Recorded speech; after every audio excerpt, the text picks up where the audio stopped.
RTS Info, Émilien Verdon. Le nouveau roi Charles III est au Parlement cette fin de matinée accompagné de son épouse Camilla. Il va recevoir les condoléances des deux chambres avant de rejoindre Édimbourg, ville où les Britanniques pourront se recueillir devant le cercueil de la reine. Il sera exposé au public dès cet après-midi au terme d'une procession menée par le nouveau monarque, lançant également une semaine d'adieu jusqu'aux funérailles nationales d'Élisabeth II qui auront lieu, on le rappelle, lundi prochain. La contre-offensive se poursuit dans l'est de l'Ukraine. L'armée ukrainienne annonce avoir repris plus de 20 localités en 24 heures.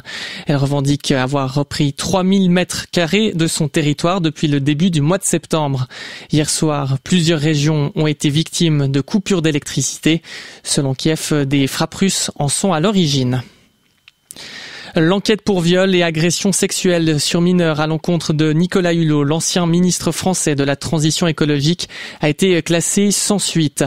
Le 26 novembre 2021, un documentaire d'envoyé spécial donnait le témoignage de 6 femmes qui accusaient l'homme pour des violences entre 1989 et 2001.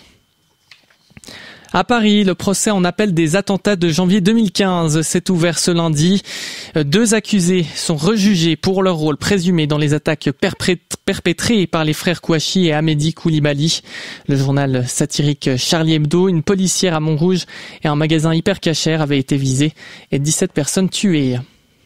Salah Abdeslam refuse de comparaître devant la justice belge. À Bruxelles, il devait se rendre à une audience procédurale après les attaques de mars 2016 dans l'aéroport et le métro de la capitale. Il juge inéquitable la façon dont il est traité. L'homme a déjà été condamné à la perpétuité incompressible en France pour les attentats du 13 novembre 2015. Les déchets radioactifs suisses devraient prendre place dans le canton de Zurich, au nord du Legern précisément.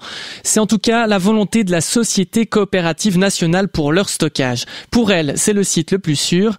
L'entrée du dépôt doit être construite sur le territoire de la commune de Stadel. Le gouvernement zurichois a pris connaissance du choix et souhaite accompagner le processus de manière critique et constructive. La sécurité de la population est prioritaire. Les loyers continuent d'augmenter en Suisse, une hausse moyenne de plus de 2% sur une année. Certains cantons ont été davantage touchés. À Genève, par exemple, entre juillet et août, les prix ont monté de 1%. Le feu fait toujours rage en Californie. Quelques 1700 pompiers sont toujours à pied d'œuvre pour éteindre l'incendie baptisé Mosquito Fire. Un brasier qui menace des milliers de bâtiments et déjà ravagé près de 17 000 hectares de forêt dans le nord de l'État. Une accélération des vents l'aide à progresser. C'est incroyable de laisser une trace dans l'histoire. Les mots de Carlos Alcaraz après avoir remporté l'US Open de tennis. L'Espagnol hérite par la même occasion de la place de numéro 1 mondial. C'est le plus jeune joueur à occuper le sommet de la hiérarchie à seulement 19 ans. Il a battu le Norvégien Casper Ruud en 4 manches en finale. Le temps sera ensoleillé aujourd'hui, les quelques derniers bancs de stratus vont se dissiper un peu partout. Le vent soufflera par endroits, notamment sur les reliefs. Côté température, maximum 26 degrés cet après-midi. Demain, bien ensoleillé en matinée avant l'arrivée des nuages devenant denses en soirée. Podcastez l'actualité sur rtsinfo.ch.